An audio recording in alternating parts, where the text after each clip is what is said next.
नमस्कार, मैं हूं शम्स ताहिर खान और आप देख रहे हैं वारदात। जेल और सजा अगर मजाक बन जाए तो फिर क्या होता है? वही होता है जो आजकल पाकिस्तान में हो रहा है। आपको याद होगा, कुछ दिन पहले ही पाकिस्तान की एक अदालत ने लश्कर के सरगना हाफिज सईद को 15 साल कैद की सजा सुनाई थी। अब पिछले हफ्ते ही 26/11 के गुनहगार ज़कीउर रहमान लखवी को भी 15 साल कैद की सजा सुनाई गई। इन दोनों को ही टेरर फंडिंग के मामले में ये सजा सुनाई गई है। लेकिन क्या वाकई ये सजा सच है या पाकिस्तान कुछ छुपा रहा है? तो भारतीय विदेश मंत्री ने संयुक्त राष्ट्र सुरक्षा परिषद की बैठक में पाकिस्तान के इस खेल का पर्दाफाश किया है। वो जिनके दर से नफरत की नदी बहती, वो जो अमन के दुश्मन हैं, सबसे पहले उनका ये ढोंग देखिए। इसे दिखावा न कहें तो और क्या कहें। दुनिया जानती है, सबको पता है कि अगर FATF में पाकिस्तान की गर्दन न फंसी होती तो न तो ये नौटंकी होती और न ही इनकी गिरफ्तारी। ये सिलसिला आज का नहीं है, हमेशा से पाकिस्तान की यही कारस्तानी रही है। मगर अब ये नहीं चलेगा, क्योंकि भारत ने संयुक्त राष्ट्र सुरक्षा परिषद में पाकिस्तान की इस मोडस ऑपरेंडी की कलाई खोलकर रख दी है। सिर्फ आतंक के आका पाकिस्तान की ही नहीं, बल्कि उसके भी आका चीन की। विदेश मंत्री S जयशंकर ने संयुक्त राष्ट्र के मंच पर इन दोनों देशों को साफ कर दिया है कि आतंक के मामले में नो इफ नो बट, फैसला होना चाहिए फटाफट। भारत ने एक बार फिर पाकिस्तान को बेनकाब कर दिया है। कैसे पाकिस्तान आतंकवाद को पनाह देता रहा है, कैसे ये पड़ोसी मुल्क दुनिया की नजरों में आतंकवाद पर चोट करने के नाम पर सिर्फ और सिर्फ धोखा देता रहा है, और कैसे पाकिस्तान की हुकूमत भारत के खिलाफ आतंकवादियों की मदद करती रही है। विदेश मंत्री जयशंकर ने उसका पूरा कच्चा चिट्ठा संयुक्त राष्ट्र सुरक्षा परिषद के मंच से खोल दिया। There are also other states that are clearly guilty of aiding and supporting terrorism and willfully providing financial assistance and safe havens. While we must enhance capacities of the former, the international community must collectively call out the latter and hold them accountable. विदेश मंत्री जयशंकर ने पाकिस्तान को यह धमकी, या यूं कहें कि यह सलाह संयुक्त राष्ट्र सुरक्षा परिषद के वर्चुअल सत्र में दी। उन्होंने देश का कूटनीतिक मोर्चा संभाला और दुनिया को बताया कि भारत के मोस्ट वांटेड कैसे पाकिस्तान के मेहमान बने बैठे हैं, और आतंक को पनाह देने वाला मुल्क कैसे उनके साथ 5 स्टार ट्रीटमेंट कर रहा है। Linkages between terrorism and transnational organized crime must be fully recognized and addressed vigorously. We, in India, have seen the crime syndicate responsible for the 1993 Mumbai bomb blast not just given state protection, but actually enjoying 5-star hospitality. दुनिया जानती है कि विदेश मंत्री की बातें 100% सही हैं। पाकिस्तान में पल रहे आतंकी और उनके आकाओं के अड्डे इस बात के सबूत हैं। S जयशंकर ने संयुक्त राष्ट्र सुरक्षा परिषद में पाकिस्तान को तो बेनकाब किया ही, लगे हाथ सब कुछ जानकर भी अनजान बने रहने वाले पाकिस्तान के दोस्त चीन को भी नहीं छोड़ा। We must not countenance double standards in this battle. Terrorists are terrorists. There is no good or bad distinction. Those who propagate this only have an agenda, and those who cover up for them are just as culpable. मगर पाकिस्तान है कि अपनी हरकतों से बाज नहीं आता। उसे बार बार मात खाने की आदत सी पड़ चुकी है, और दुनिया की फटकार सुनकर भी वो सुधरने को तैयार नहीं है। तभी तो पाक की मिट्टी आतंकियों के लिए लॉन्च पैड बनी हुई है। LAC पर जब से चीन की गुस्ताखी बढ़ी है, तब से पाकिस्तान और चीन दोनों मिलकर पश्चिमी मोर्चे पर हिंदुस्तान के खिलाफ साजिश रचते रहे हैं। लेकिन 21वीं सदी के अटल इरादों ने दोनों देशों को नाको चने चबाने पर मजबूर कर दिया है। सीमा पर घुसपैठ की कोशिशें हो, विस्तारवादी ताकतों का दुस्साहस हो, या फिर देश के भीतर देश को तोड़ने की कोशिश करने वाली साजिश है, भारत आज सबका जवाब दे रहा है। पाकिस्तान के दिलो दिमाग में ये बात अच्छे से बैठ चुकी है कि वो भारत का बाल भी बांका नहीं कर सकता, लेकिन फिर भी वो आदत से मजबूर है और अभी भी आतंकियों को पनाह दे रहा है उसकी खुफिया एजेंसी आईएसआई और सेना उन दहशतगर्दों को ट्रेनिंग देती है जो भारत में आकर खून खराबा करते हैं, फिर घुसपैठ में मदद कर भारतीय सरजमीन और दहशतगर्दी की साजिश रचती है। अभी हाल ही में भारतीय सेना के प्रमुख जनरल नरवणे ने भी पाकिस्तान को समझाया था और लगे हाथ चीन को भी चेतावनी दे दी थी। Pakistan and China together form a very potent threat, and there is an aspect of collusivity which cannot be wished away, and that is also very much part of our strategic planning and calculus. Pakistan के दो मुंहेपन की लंबी चौड़ी फहरिस्त है। एक तरफ वो आतंकियों को शह देता है, दूसरी तरफ दुनिया के सामने ये दिखावा करता है कि वो आतंकवाद के खिलाफ गंभीर है, लेकिन भारत ने उसकी पोल खोल कर रख दी है। दूसरे लफ्जों में कहें तो उसे उसकी औकात दिखा दी है। आज तक ब्यूरो।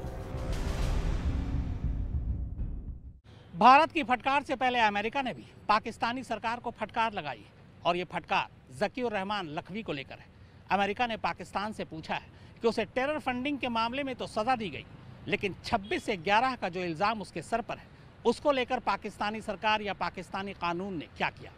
इस सवाल के बाद पाकिस्तान अपना मुंह छुपाता फिर रहा है। अब नहीं चलेगी पाकिस्तान की दोहरी चाल। अब चीन नहीं दे पाएगा पाकिस्तान का साथ। अब वक्त है आतंक के खिलाफ जीरो टॉलरेंस का। अमन के दुश्मनों का अब होने वाला है दी एंड। आतंकियों का साथ देने वालों पर अब होगा आघात। संयुक्त राष्ट्र सुरक्षा परिषद के मंच से ये भारत की गुहार है, लेकिन पाकिस्तान जैसा पड़ोसी और चीन जैसा उसका दोस्त मिल जाएं तो तमाम उम्मीदें बेमानी हो जाती हैं। पूरी दुनिया में कोरोना जैसी महामारी फैलाने का कलंक चीन पर है। एलएसी पर आघात करने का कलंक भी चीन पर है, उसी चीन पर जिसे पाकिस्तान की गलती भी सही नजर आती है। पाकिस्तान ने विश्व के सबसे सम्मानित और भरोसेमंद मंच पर कई बार आतंकियों को बचाने से गुरेज नहीं किया। इतिहास इसका गवाह है। चीन उसकी हां में हां मिलाता रहा है। 10 साल तक हिंदुस्तान दुनिया के सामने सबूत पेश करता रहा। राजनयिक कूटनीतिक घेरेबंदी होती रही, लेकिन चीन की मदद से पाकिस्तान ने लंबे समय तक ऐसा नहीं होने दिया। हालांकि पिछले साल चीन ने प्रस्ताव पर रोक हटाई और संयुक्त राष्ट्र ने मसूद अजहर पर पाबंदी लगा दी। मसूद अजहर को अंतर्राष्ट्रीय आतंकी घोषित होना भारत की कोशिशों की मिसाल है। लेकिन चीन और पाकिस्तान ने भारत के साथ दो मोर्चों पर मानो अघोषित लड़ाई छेड़ रखी है।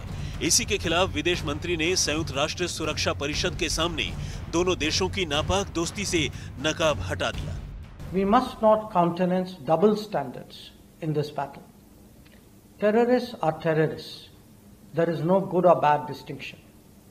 Those who propagate this only have an agenda, and those who cover up for them are just as culpable. विदेश मंत्री के इस संबोधन में आतंकवाद के खिलाफ 8 सूत्री एक्शन प्लान भी पेश किया गया। इसमें सबसे अहम था, सबको आतंकवाद के खिलाफ लड़ने की इच्छा शक्ति दिखानी होगी। आतंकवाद के खिलाफ लड़ाई में दोहरे मापदंड की जगह नहीं। आतंकवाद के खिलाफ बनी कमेटियों की कार्यशैली में सुधार की जरूरत है। कट्टरपंथ बढ़ाने वाली सोच को हतोत्साहित करना जरूरी है। साथ ही ये भी कि टेरर फाइनेंसिंग के खिलाफ सख्त कार्रवाई की जरूरत है।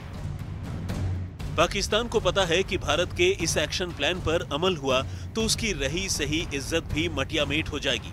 फाइनेंशियल टास्क फोर्स यानी FATF की तलवार पाकिस्तान के गर्दन पर लटकी है। जल्द ही इस सिलसिले में बैठक होने वाली है, लिहाजा वो इन दिनों आतंकवाद पर चिंता जता रहा है। दहशतगर्दी के आकाओं पर एक्शन करने का ढोंग कर रहा है। पाकिस्तान की अदालत ने जैश-ए-मोहम्मद के चीफ मसूद अजहर की गिरफ्तारी का वारंट जारी किया है। पाक पुलिस के सामने 18 जनवरी की डेडलाइन है। वहीं 26/11 के आतंकी हमले के मास्टरमाइंड ज़कीउर रहमान लखवी को 5 साल के लिए जेल भेजा गया है। उधर हाफिज सईद भी सलाखों के पीछे है। I would say is the timing of these actions clearly suggests the intention of conveying a sense of compliance ahead of the APJG meeting and the next FATF plenary meeting in February 2021. It has become routine for Pakistan to come up with such farcical actions prior to important meetings. Pakistan ने अपनी जमीन पर आतंक के बीज बोए हैं, आतंक की फसल उगाई है और उसे भारत के खिलाफ इस्तेमाल करने में जुटा है। लेकिन हिंदुस्तान ने बुलंद हौसलों के साथ उसकी हर साजिश का मुंहतोड़ जवाब दिया है। तभी तो पाकिस्तान में छिपे आतंकियों में भी एक्शन का खौफ छा चुका है। आज तक ब्यूरो। आर्थिक रूप से पाकिस्तान की हालत चरमराई हुई है। वो लगातार कर्ज के बोझ तले दबता जा रहा है। उसे आगे भी कर्ज की जरूरत है और उसे मालूम है कर्ज लेने के लिए कुछ नियम और कानून है।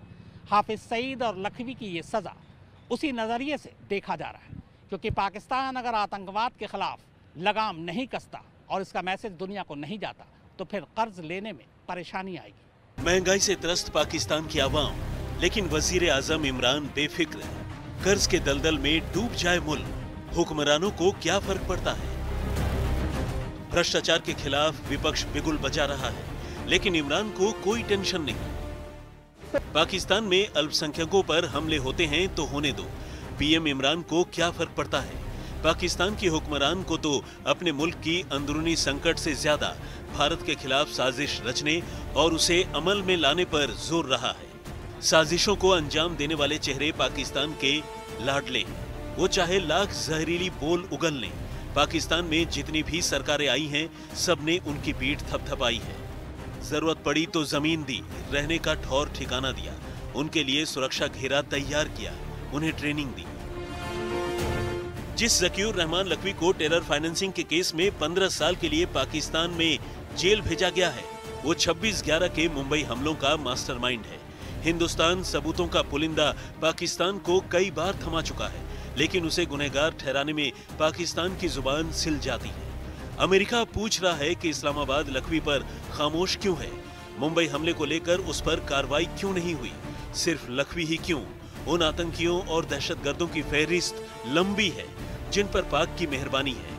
पाकिस्तान की सरजमीन पर हिजबुल मुजाहिदीन का सरगना सैयद सलाउद्दीन, जैश मोहम्मद का चीफ मसूद अजहर, जमातुद दावा का मुखिया हाफिज सईद और मुंबई हमले का मास्टरमाइंड ज़कीउर रहमान लखवी जैसे आतंकी अपनी साजिशें रचते हैं और उसे अंजाम देने की तैयारी करते हैं। फिर भी पाकिस्तान दुनिया के सामने आतंकवाद पर एक्शन का दिखावा करने से बाज नहीं आता।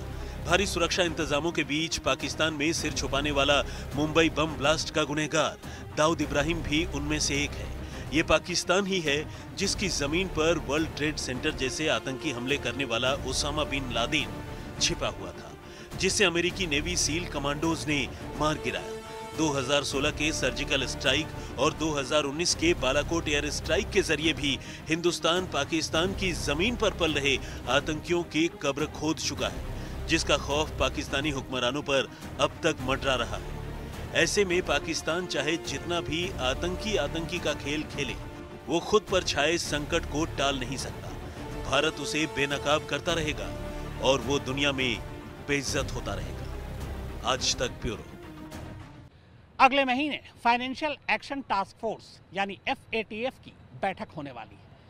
इस बैठक से पहले पाकिस्तान कुछ खास आतंकवादियों को सजा दिलवाकर दुनिया को यह दिखाना चाहता है कि आतंकवाद को लेकर वो कितना सख्त है। दरअसल FATF ने पाकिस्तान को पहले ही ग्रे लिस्ट में डाल रखा है। अगर इस बार भी FATF ने उसे इसी लिस्ट में शामिल किया तो फिर कर्ज लेना मुश्किल हो जाएगा और पाकिस्तान ब्लैकलिस्ट हो जाएगा।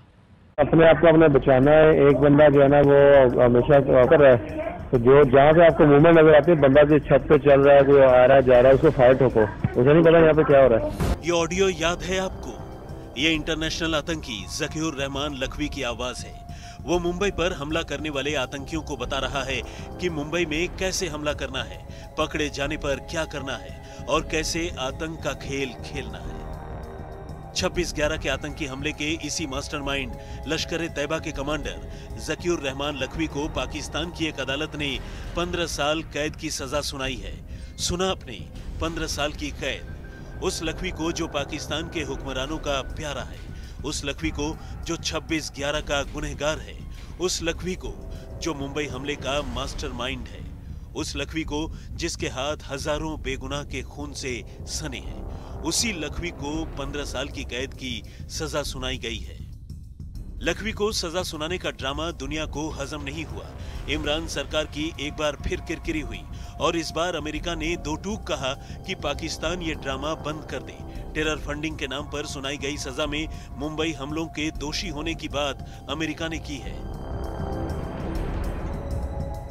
ज़कीउर रहमान लखवी को हाल ही में सुनाई गई सजा सही है, लेकिन उसके अपराध टेरर फंडिंग से बहुत ज्यादा हैं। पाकिस्तान को मुंबई हमलों समेत कई आतंकवादी हमलों में शामिल होने के लिए उसे जिम्मेदार ठहराना चाहिए।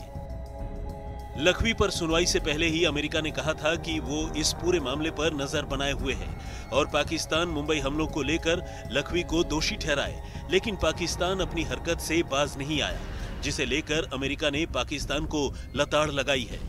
हैरानी इस बात की नहीं है कि लखवी को सजा सुनाई गई, हैरानी इस बात पर है कि इसी लखवी को इमरान खान की सरकार ने 2 महीने पहले 1.5 लाख रुपए का जेब खर्च दिया था। हैरानी इस बात की है कि पहले भी इसे 15 साल की सजा हुई थी, मगर बाद में उसे छोड़ दिया गया। तो फिर ऐसा क्या हुआ कि इमरान का दुलारा लखवी, लश्कर-ए-तैयबा का कमांडर लखवी, इमरान की आंख की किरकिरी बन गया? पहले जान लीजिए कि लखवी को सजा किस बात के लिए हुई। लखवी पर टेरर फंडिंग का आरोप है। 2 जनवरी को लखवी को गिरफ्तार किया गया था।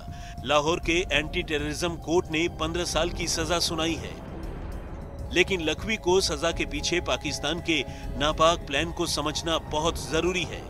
अगले महीने फाइनेंशियल टास्क फोर्स की बैठक होनी है। पाकिस्तान पर बैठक में ब्लैकलिस्ट होने का खतरा है। पाकिस्तान ब्लैकलिस्ट हुआ तो कोई भी पाकिस्तान को कर्ज नहीं देगा। पाकिस्तान को कर्ज नहीं मिला तो वो कंगाल हो जाएगा।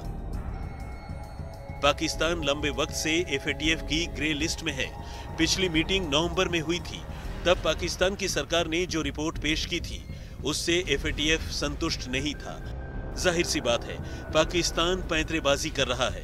उसे लगता है कि लखवी को सजा का दिखावा करके दुनिया भर की वित्तीय संस्थाओं को वो बरगला सकेगा। भले ही कागजों पर, लेकिन मुंबई आतंकी हमले के मास्टरमाइंड और जमात-उद-दावा के मुखिया हाफिज सईद को पाकिस्तान की एक अदालत ने 15.5 साल की कैद की सजा सुनाई है। इसी के साथ हाफिज पर आतंकी गतिविधियों में शामिल होने का इल्जाम एक बार फिर साबित हुआ है। इससे पहले आतंकवाद के ही अलग अलग मामलों में उसे 21 साल की जेल की सजा दी जा चुकी है। ऐसे में अगर इस बार सुनाई गई सजा को 21 सालों में जोड़ दिया जाए तो 70 साल के हाफिज को कुल 36 साल जेल काटनी होगी, यानी अब उसकी पूरी की पूरी उम्र ही सलाखों के पीछे गुजरने वाली। लेकिन ये तो रही कागजों की बात। पाकिस्तान और उसकी फितरत को जानने वाले लोगों की माने तो ये सब आतंकवाद के खिलाफ कार्रवाई के उसके दिखावे के सिवाय और कुछ भी नहीं। पाकिस्तान की एक एंटी टेरर कोर्ट ने उसे आतंकवाद के एक और मामले में गुनहगार पाया और सजा सुनाई। इस अदालत ने उस पर 2 लाख रुपए का जुर्माना भी लगाया। इस मामले में हाफिज के अलावा 4 और लोगों को भी सजा सुनाई गई है, जिनमें जमात-उद-दावा के नेता हाफिज अब्दुल सलाम, जफर इकबाल, जमात का प्रवक्ता याहिया मुजाहिद और मोहम्मद अशरफ शामिल है। अदालत ने हर एक दोषी पर 2-2 लाख पाकिस्तानी रुपए का जुर्माना भी लगाया।